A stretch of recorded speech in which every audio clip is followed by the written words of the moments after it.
Welcome to The Trauma Teacher, the podcast dedicated to transforming therapists into masterful healers with confidence, creativity, and clarity.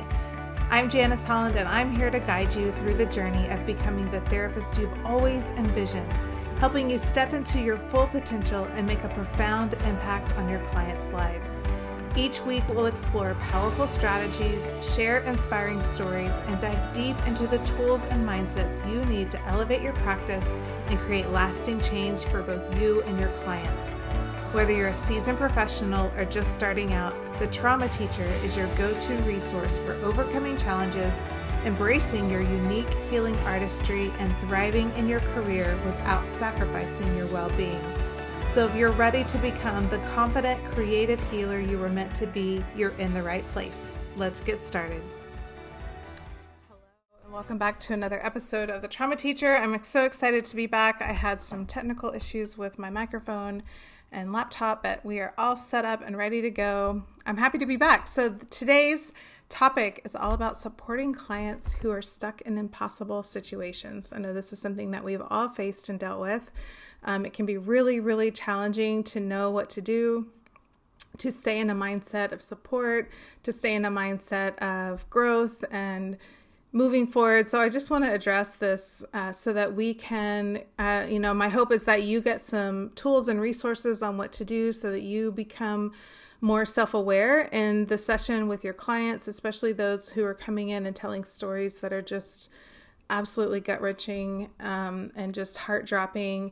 Whenever you begin to hear their story, that you will remember this podcast and that you will remember the resources within you to stay in the realm of connection, to stay in the realm of possibility and solution, and invite your clients over into that space. And I know that can be really challenging and difficult, especially for those of us who have been in challenging, difficult situations before, who have felt like we were in impossible situations, who have been victims.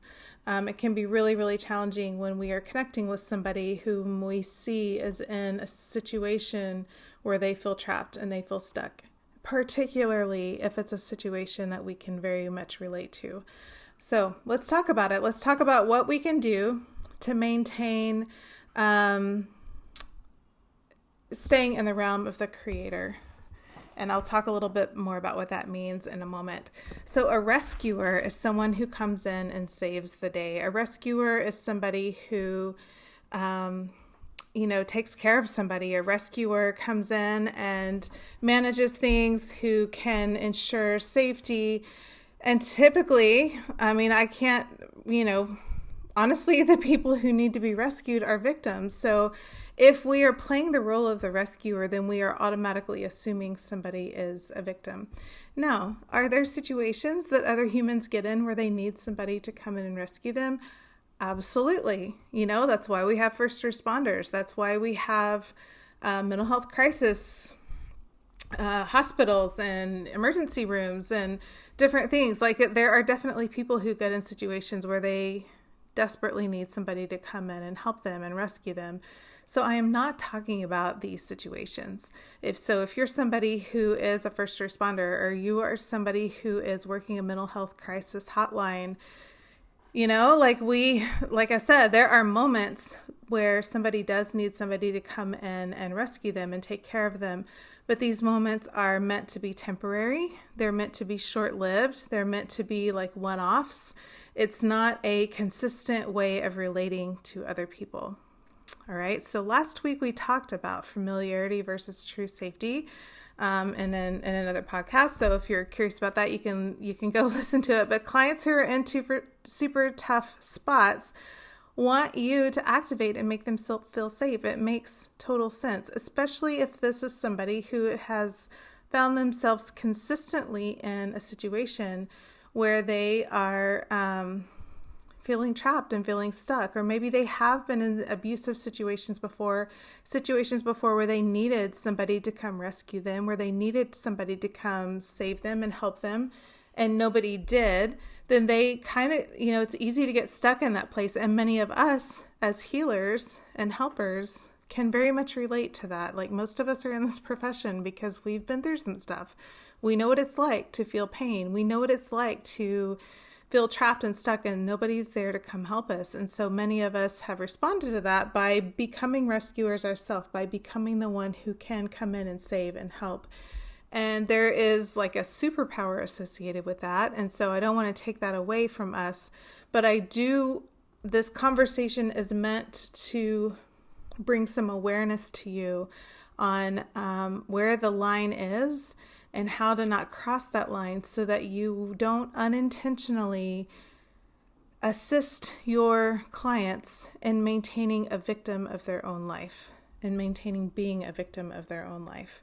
All right. So the role of being a rescuer and the role of being a victim is not meant to be sustainable over time.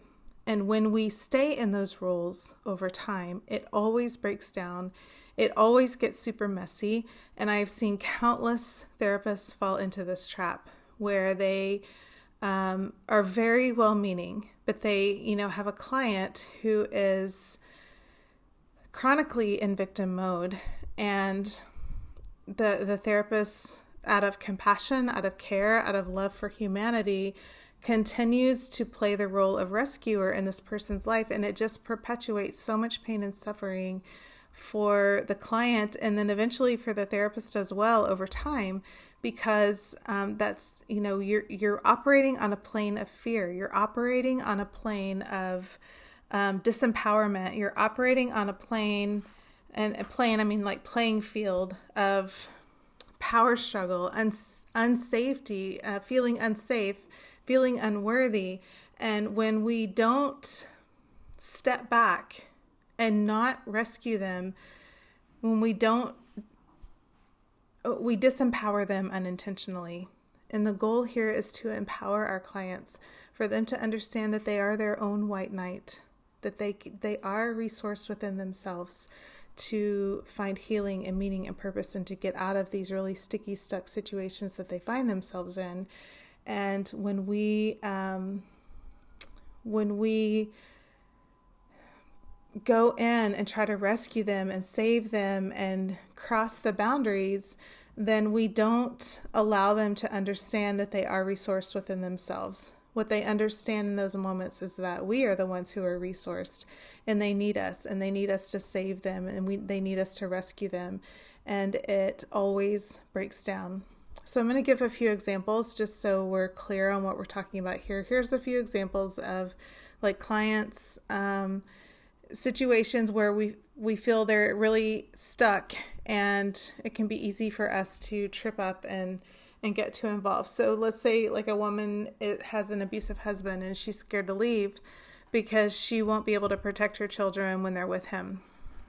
Now, if this is like really clear, overt abuse, then, there are resources in place, especially for those of you in the United States, where we can help them get some support. Now, some women are resistant to that. That's not really what this is about, but I'm talking more about, it's just an emotionally unsafe environment. A woman feels unseen. She is not, she's criticized and she's scared, but she knows if she leaves, that she's exposing her children to being with somebody who's not emotionally safe, because she knows she'll have to share custody with the children. And so she feels stuck. She feels like she has to stay in order to protect her children. But, it's just costing her more and more and more of her mental and emotional health, because she's in an environment that's very toxic for her sense of self. This is something I think all of us have probably dealt with on some level, and especially if you yourself have been in this home, if you've been the woman or the spouse who feels stuck, who feels trapped, then it can be very easy for us to highly empathize with this situation. It can trigger our rescuer. It can trigger us into seeing them as a victim. It can trigger us into seeing them as innocent, and we want to be helpful. And when we view our clients in that way, then the choices that we make within session to try and support them and help them perpetuates their feeling of unsafety, unworthiness, disconnection, and seeing themselves as innocent, versus helping them find the empowered solution for themselves and rescuing themselves from the situation. And so I'll talk a little bit more about how we can do that, what that looks like as we move on. So another example I thought of that I've seen, I've been a school counselor for years, and then I also see teens and I have seen teens in my private practice, kids who come in who are really angry, and their parents provide a home that looks loving, it looks very supportive, all of their physical needs are met. But the more you talk, you understand that the child feels really emotionally unsafe. Like they're made fun of, they're teased, they're put in double binds consistently. The parents usually are sending them to therapy because they're acting out, because they're having these angry outbursts, because they are, have kind of given up on themselves and on the family, and it can be really scary. And so, there's not like overt abuse, so it's not something where like CPS could get involved, but he's too young to leave. He just feels stuck and trapped. And if you have been somebody who was in a home when you were younger that was unsafe, then it can be really easy for us to get too involved, to get overly concerned, to see this child as a victim, and then begin operating our sessions in a way that we unintentionally support their sense of innocence. We unintentionally support their unworthiness. And it's so subtle because, again, our intention is to be connecting. Our intention is to be loving. Our intention is to be validating for who they are. But when we align with their position, then we keep them stuck in victim mode. We keep them stuck in, they don't have access to the creative resources within their self to find the solutions within them to create safety for themselves. We keep them stuck. And it's so unintentional. It's so subtle. And as I'm saying this, I'm like, but it feels like, what are we supposed to do? I'm going to get into that in just a moment. This can happen with teenage girls who are being abused, obviously, or boys, and they report it. Obviously, we have to go through the reporting, the ethical standards of reporting, but we continue to see them. And if you've experienced abuse before, then you're going to really connect with their story. And when we what's the word I'm looking for? When we over-identify and we start blending our story with their story unintentionally, and it's all in our mind, then we can keep them stuck in victim mode and not be able to see really clearly about helping them find the solutions and how to move forward. All right. So when we see them as a victim of their life, whatever the situation is, whatever client is coming your way, when you see them as a victim of their life, we shut off our creative resources. We shut off our creative resources and theirs. We shut off the ability to think constructively, to draw from the resources that are within us, the strengths that are within us, so that we can create a life of, so that we can find the creative solutions that are going to get us out of the situation that we're in, or at least give us a sense of access the creative ideas that we need in order to survive the situations that we're in. Like I said, like a child who's in a home that creates double binds can't leave, but it's not enough to call CPS, but we can help them access the creative resources within themselves to create safety. But we're not going to be able to do that if we see them as a victim of their life.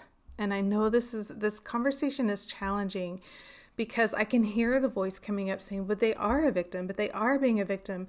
It depends on how you look at it. If you want to maintain they are a victim of their life, if you want to maintain that position, then the solutions that we can offer and the support that we can offer is very, very limited. So you can choose to continue to see people as victims. We can continue to see ourselves as victims in the circumstances that we've been in. Obviously, if you were to lay things out in black and white, if you were to write it all down, anybody on the street could say, yep, that's a victim. Like, so I'm not arguing that they're not a victim. I'm saying if we choose to, the way I see it is there's like two tracks to the railroad, right? They're side by side. They're both true. They're both there. So it's like which rail you want to align with. So that you can tap into the creative resources within your mind, so that you can tap into and help them build the resilient strengths within themselves to come out on the other side more empowered, more resourceful, more resilient. And man, that is a gift we can give them that will serve them the rest of their life. If we can help them tap into the creative resources within themselves so that they know they can create a sense of safety for themselves no matter where they are, no matter what's going on, no matter who's around them, they feel a sense of connection, primarily a sense of connection to themselves. Then they feel safe connecting to the people around them, and they're able to find the safe people around them because they have the safety and groundedness within themselves to find those people, right? Then they're open to connection, they're open to love, they're open to their sense of meaning and purpose in who they are. They can tap into their strengths, they can validate their own feelings, tolerate big feeling. These are things I'm going to get into in a moment. But when we can help them tap into that part of themselves, then they will never see themselves as a victim again, and they will be able to carve a path that is so powerful and so meaningful and so resilient. The sky's the limit. And if you think about the strong leaders, most of the strong leaders that we follow, the people that we respect, the YouTube videos that we watch, these are people who have been through some really tough stuff. These are some people who've been through some incredibly hard times. If they were to choose to continue to see themselves as victims, then there's no way they would be able to create the life for themselves that they've created. But because they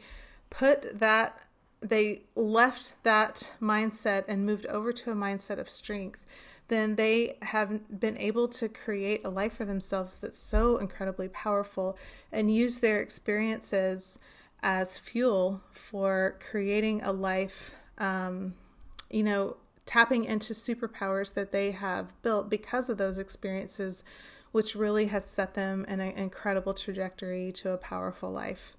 All right, so when our empathy gets hijacked, it switches us over into survivor mindset. And that's the mindset where we see people as victims, and the only responses to victims is a rescuer or a persecutor. A persecutor is like somebody who acts out, who's like, I'm in control now, takes things over. Or a rescuer is, wants to be seen as helpful, wants to be seen as the savior, finds a lot of value and worth and taking care of the needs of other people. It makes them feel seen. It makes them feel wanted. It's a synthetic form of connection. Basically, they're usually self-abandoned people. They are not aware of their own needs, much less are able to meet their own needs, and they find meaning and purpose in meeting the needs of other people.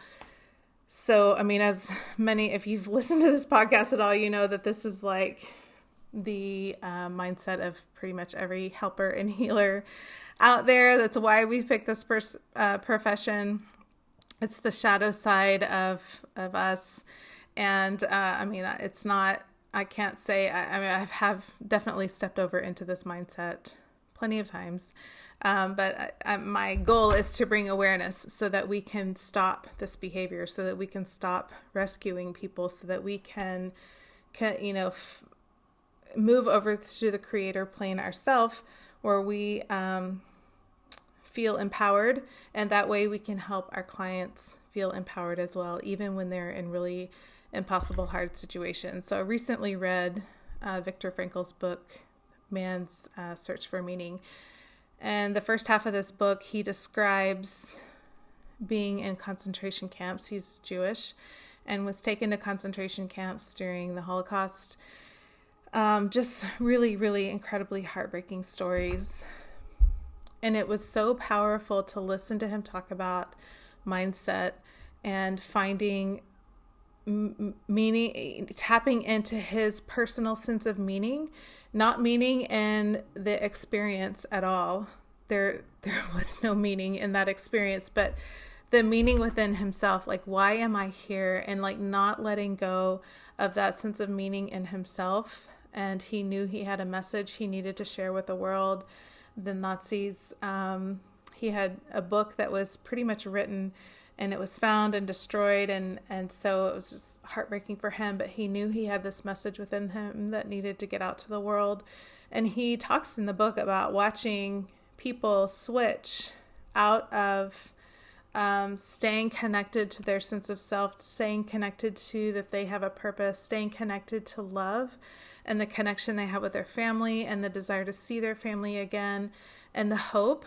The moment somebody lost their sense of connection and their sense of hope and their sense of meaning, they died within 24, 48 hours. I don't remember the exact time, but it was a very short amount of time. And he watched this happen over and over and over again. So my point in bringing this up is if somebody in one of the worst situations, or if not the worst situation we can think of in the concentration camps and the Holocaust, can still stay connected to the creator mindset, can still stay connected to their heart and their sense of meaning and tap into their strengths, then anybody can do it, right? So when we find clients in these really stuck, hard, impossible situations, we cannot get tripped up and begin to see them as a victim of their life, because it will immediately set your work with them on a trajectory that is not ultimately helpful or healing for them. It sets them off on a trajectory of being re-victimized over and over again. I can, an example would be, I had a therapist, a colleague I was working with, and she had a client who was consistently threatening suicide. And this really scared my colleague, and it upset her, obviously, if somebody is consistently threatening suicide. But it got to a point where this client had her phone number and would call her on a regular basis and have like little mini emergency sessions with her. And the therapist created like a group chat with this person's family members so that she could help them navigate, and it's out of the goodness of her own heart. Like, she wanted to help them navigate like what to say to this client and how to support them and how to help them.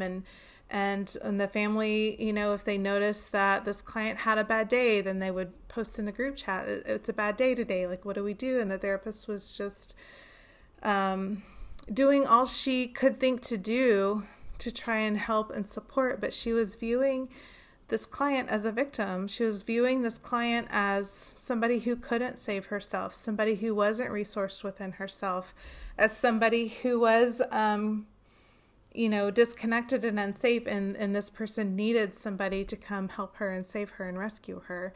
And again, like, if you have a client who is suicidal, then you need to get them, there are proper channels of support that they need in order to get to safety. So, and I think it's call 911, get them to a mental health hospital, there are proper channels in place in order to help somebody who is in a really tough situation. That's not what was happening. This is something that it became a chronic issue, and somebody who kept coming back and kept coming back and kept coming back to thoughts of suicide and not finding the resources within herself to move her life forward, because she wasn't being given the tools by her therapist, because her therapist was treating her like a victim. And then the therapist got really frustrated because, no matter what she did or no matter what she said, or she, honestly, she got tired of being in this group chat, and on her weekend time, her off time, the time where she was supposed to be restoring her soul, the time where she was supposed to be connecting with her family and taking care of her kids. And, then she's on her phone texting with this person's family members, and see how it just gets messy over time and unravels and creates a situation where the therapist is resentful, and the client is perpetually stuck in this just very broken place because she doesn't understand that she has the resources within herself. She does have strengths that she can tap into. And because the therapist has adopted the mindset with the client that she is the victim, that she is helpless, that she can't take care of things, that she is a survivor, she's not a creator, then they are just like kind of spinning in a circle. And what happened over time is the therapist ended up basically stopping communication, which was absolutely devastating for the client, as it should have been. Like, she set up a system of dependence and then couldn't maintain that system over time and left the situation. And it was absolutely devastating for the client and a real big setback for the client. So I'm not telling that story for you to judge the therapist or for you to judge anybody in the situation, but because the story I just told you is actually a combination of a couple of different stories of people I know about. Like, this is so common with people who are in helping professions. It's so common with spiritual leaders, spiritual advisors, people at church. It's very common with life coaches, and it's common with therapists. So, we all want to get judgmental about, well, life coaches aren't properly trained, or therapists are too rigid, or spiritual leaders shouldn't be handling mental health. Well, I'm sorry. People are coming for help from all different angles. And if I'm a person who is attending a church and I am really struggling with my life, then I'm going to go to the first person available. So from my perspective it's important for everyone to be aware and to be well-resourced and to know when it's time to refer to a different level of care or whatever. But there's room for everybody at the table, and everybody needs all kinds of support. There's not a kind of support that's not needed. So why don't we stop the judgment of, this is probably a whole other episode, but I'll just finish this thought and move on. Let's stop the judgment of the kind of help that different people are providing. Let's get everybody on the same page with understanding what love and support and connection and what how to help people and how to meet needs, and then just stop with the judgment of how different people approach it. Some people are meant to be spiritual leaders. Some people are meant to be life coaches. Some people are meant to be therapists. Like I said, there's room for everybody at the table. So let's all work together in helping the collective and not judge each other and tear each other apart. All right, so I'm going to leave that. Let's get into, I want to give you some really practical tools on what to do. So you have a client who comes in, you hear their story, and you recognize within yourself that you're triggered, or that it's like, my heart sinks, I can relate to their story. I feel the pain. Like, you feel the pain, you feel the tension, you feel I'm trying to think of different ways people describe it. You're like, oh, I know that feeling. And your heart just sinks for them, and you just want to connect to them. You want to hug them. You want to take care of them. Like, at the children, you want to take them home to your home where you know it's safe and loving. Like, you want, when you feel that feeling. So here's what I want you to do. Because of course, in that moment, your heart is broken for them. And that's when it is so easy for your empathy, for your compassion to get hijacked, and for you to see them as a victim, for you to see them as helpless, for you to see them as somebody who's not going to make it, who can't take care of themselves, who's stuck, who's trapped. When we have those thoughts, when we align, first of all, we're going to have those thoughts, but when we align with those thoughts, when we take action on those thoughts, then we are setting them up to remain a victim for the rest of their life, or at least as long as they're connected to you. We're setting them up because what you're doing energetically is agreeing you're helpless. You're stuck. You can't. You need somebody. You're not going to make it unless something happens. Like, if you're aligning with that. So of course, then now you're shut off from creative resources. They're shut off from creative resources, and the pain perpetuates, right? So we find we can very much relieve the pain in the short term by taking care of them, taking them under our wing, rescuing them. Of course it feels good to be rescued initially. Of course it does. For both parties. The victim feels amazing. Oh my God, somebody's taking care. I feel seen, validated, understood, and heard for the first time in my life. Of course they find relief in that. And those of us who are rescuers, we find incredible validation in that work because we have a little bit of unworthiness or imposter syndrome going on in the background. So we have this moment where we're able to bring some relief to somebody and help them feel really good. And they're like, you're the best person I've ever met. This is so amazing. You're the best therapist I've ever been to, blah, blah, blah, blah, blah. Of course that feels good. Everybody feels good in the beginning, right? So it's not about, this is why it's so important to be so self-aware of what you're doing and the mindset that you have when you're connecting with people who are in these really stuck, hard situations. So here we go. I've identified 5 things that will help you stay out of keeping them in victim mode, that will stay out of survivor mode. Or move out of survivor mode as quickly as possible. Like I said, survivor, it's not that no one ever, obviously sometimes people are victimized, sometimes people are in survival mode, and that mode is meant to help keep us alive. So if they're activated in their survivor mode, that's a normal body response, but we're meant to not live in that response. And so it's our goal to help shift them out of survivor and into creator as quickly as possible. All right, so just for some language here, Dr. Joe Dispenza describes it as survivor and creator. Dr. Jim Doty, I think it's Doty, D-O-T-Y is his last name. He's a neurosurgeon. He is neuroscientist, just incredibly soft-hearted, kind, amazing human. He calls it fear mode versus heart mode. All right, so and there's another book called The Empowerment Dynamic, and I can't think of the author right now. I think his name is David. Anyway, he talks about Cartman's drama triangle versus the empowerment dynamic. So it's all the same thing. I'm going to use the term survivor and creator. So we're trying to help our clients move out of survivor mode, move out of feeling like a victim of their life and into creator mode, where they have connection to themselves, the people they want. They can focus on what they want. They're resourced within themselves. So here's the 5 steps that I have sort of come up with that are going to help you as you're trying to navigate staying in creator mode yourself. All right, so first we're going to validate the hardship and the impossible circumstances and feelings.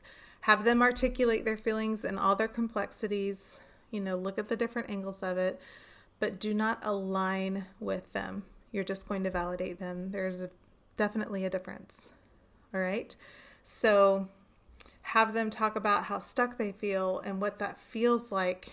Redirect to feelings. What are you feeling? What are you feeling? You're feeling angry. You're feeling sad. You're feeling overwhelmed. You're talk about the feelings and validate them. Absolutely. But don't align with them. All right. So stay in the validation, but not alignment. Number 2, help them identify their own unique personal strengths. Now, this is usually very difficult. If somebody is in victim mode, they want a rescuer. They want a savior. They don't want to be a creator. So it is our challenge to manage this tension, to manage the anxiety we feel when they start pushing back. Like when you say, tell me what your strengths are. I don't have any strengths. I don't know. I wasn't born with any strengths. I don't have anything. They're going to keep going over and over and over. And they're going to pull out all the stops to get you to stop that line of questioning because they don't want to connect with their strengths. They want to stay, they want to stay a victim. They want somebody to come rescue them. And this doesn't make them bad. This doesn't make them wrong. It's just what they think is going to bring them resolution. It's what they think is going to help save them, right? And they desperately want to not feel the way they feel anymore. And they think right now, typically, that means somebody comes and takes care of them.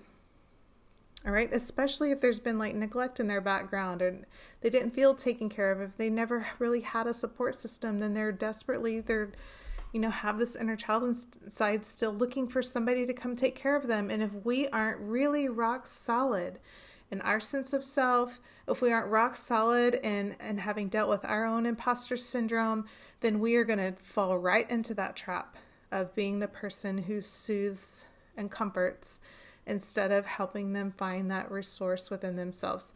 So some questions I sometimes ask is, like if they just won't do it, if they won't talk about what their strengths are, sometimes it helps if I say like, well, if I were to talk to your friends, what would they say?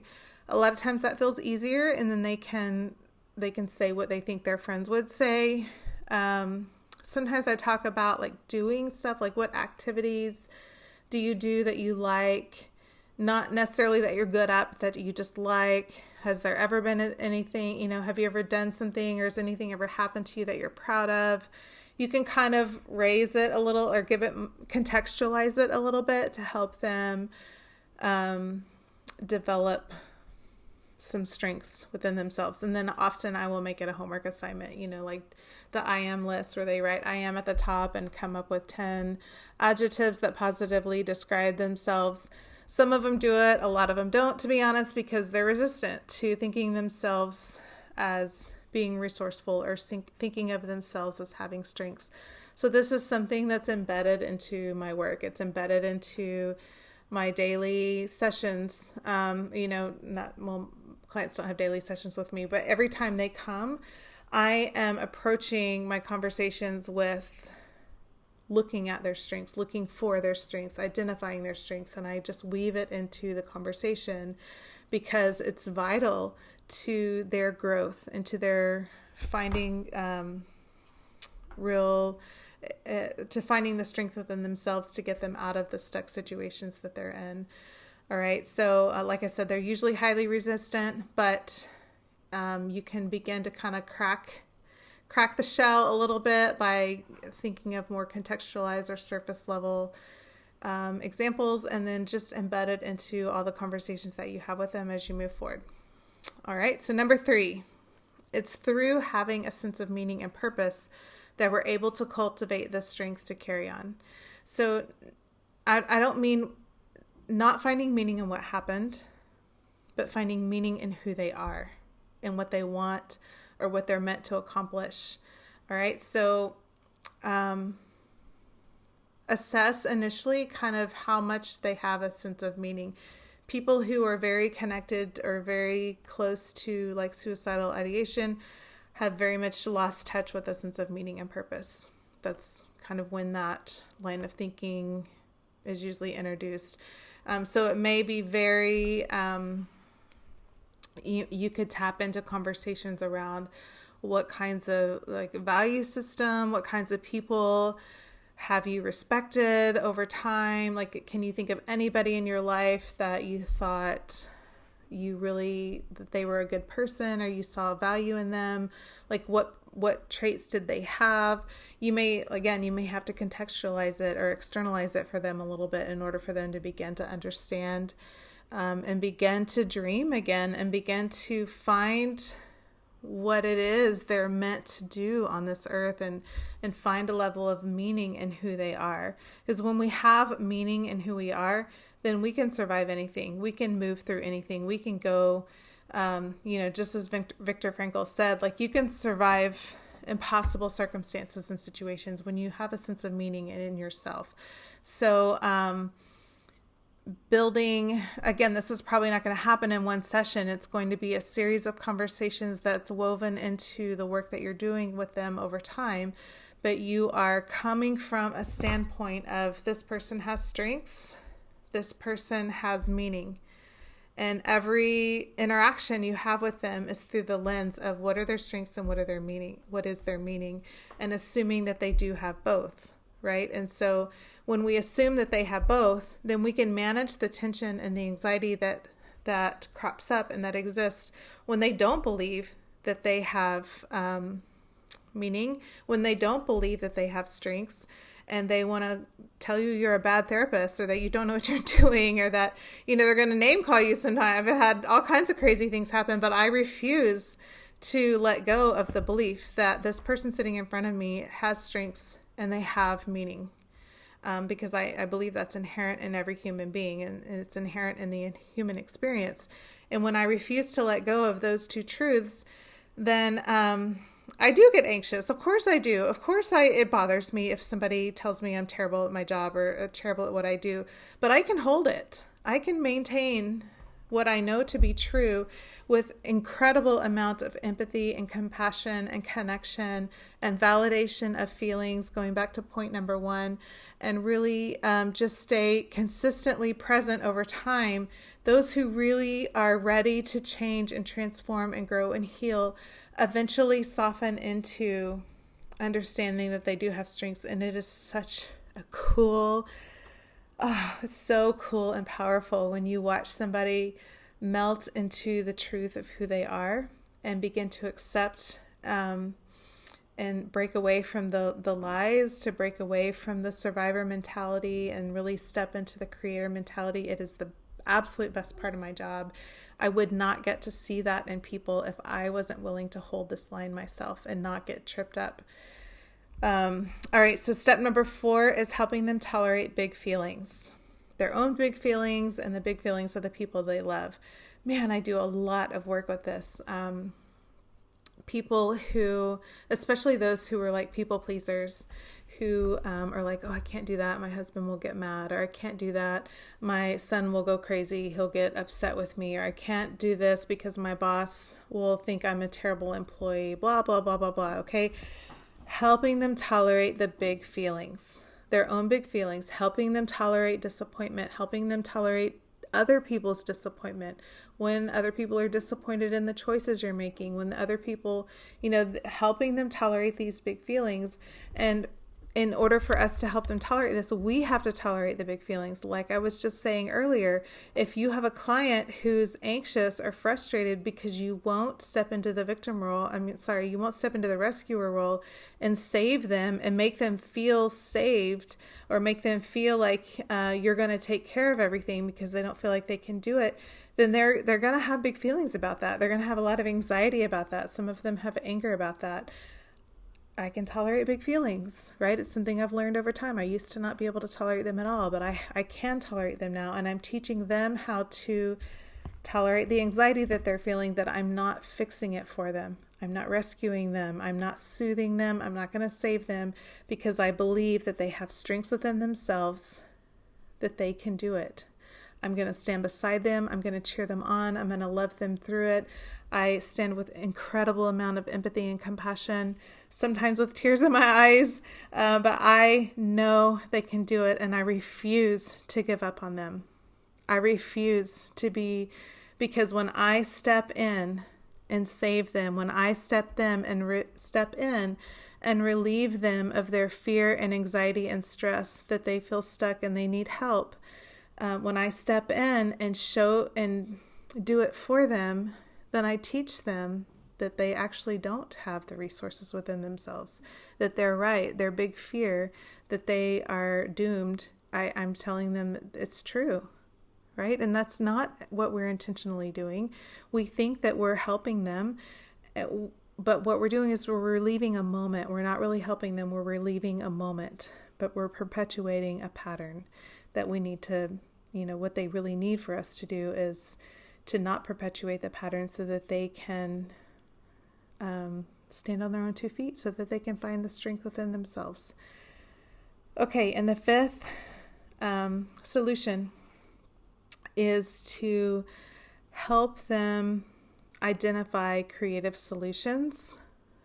And what I call this is the next right step. So the kid who is in a home where they feel trapped, where it's emotionally volatile or emotionally vacant, or whatever's happening, where again, it's not something like where CPS needs to get involved, but it's definitely not safe and thriving. What is the next step that kid can take? And we're not telling them, we're helping them identify what's one thing you can do right now to help yourself feel safe, to help yourself feel, to soothe your nervous system, to comfort yourself. Who can you connect to? Who can you reach out to? The woman who's in a home where she feels trapped. If you're at work and you feel whatever situation somebody's in and they feel helpless, they feel hopeless, they feel trapped, they can't see their way out. We don't know ultimately what needs to happen. Maybe the marriage needs to end. Maybe the kid needs to go move with a family member. I don't know. I'm not living their life for them. I can't solve this for them, but I can hold space and I can encourage them through questioning, through belief in them that they can develop what is the next step they can take to get themselves out of the situation, right? And they're so creative and so resourceful and so it's just amazing what they come up with when we hold the space and allow them to come up with it, right? And again, initially maybe they're resistant. There's nothing I can do. I'm doomed. Things always don't work out for me. I'm gonna fail. Blah blah blah blah blah. Okay. We can hold that noise for them. We can tolerate it and say, I know it feels so scary. It's so overwhelming. Things haven't worked out and I can't guarantee it's going to work out this time, but I know that there's one thing you can do right now. There's one, it can be some self-care. It can be calling a cousin that you trust. It can be like, what is the one thing you can do? We can kind of give them some ideas to get their mind spinning, but it needs to come from them. It needs to be sourced from within them so that they feel so empowered. And initially they're going to second guess it. And initially, usually when the next session, they'll come back and say, yeah, I do feel a little better. I did this and I don't know how this is going to work out. I don't know what's going to happen, but I do feel a little better. Like if you point out at that point, like, look what you did. You used your strengths and you feel a little better and you're fine. You see like the next stepping stone is lit up and you know what to do. Yeah, but this isn't, it's just one time or it's probably not going to work out and blah, blah, blah. That's okay. Like that's what their mind is trained to do. I'm not going to align with it. I'm going to validate it. I'm going to say, yeah, I can see how that would be scary. All we can do right now is stand on this illuminated path, on this illuminated paved stone. And what's the next paved stone? What do you think is the next step? And maybe they just need to hang out on that paved stone that's illuminated for a while and do that one thing that taps into their strengths until they build the resilient muscle that, aligns with that. The picture I have is like I'm doing some weight training and I do shoulder presses. And when I do shoulder presses, I can do them at 20 pounds in each hand. So I'm lifting 20 pounds over my head because that's what I can tolerate now. That's what I can hold. And I don't know what my highest weight is.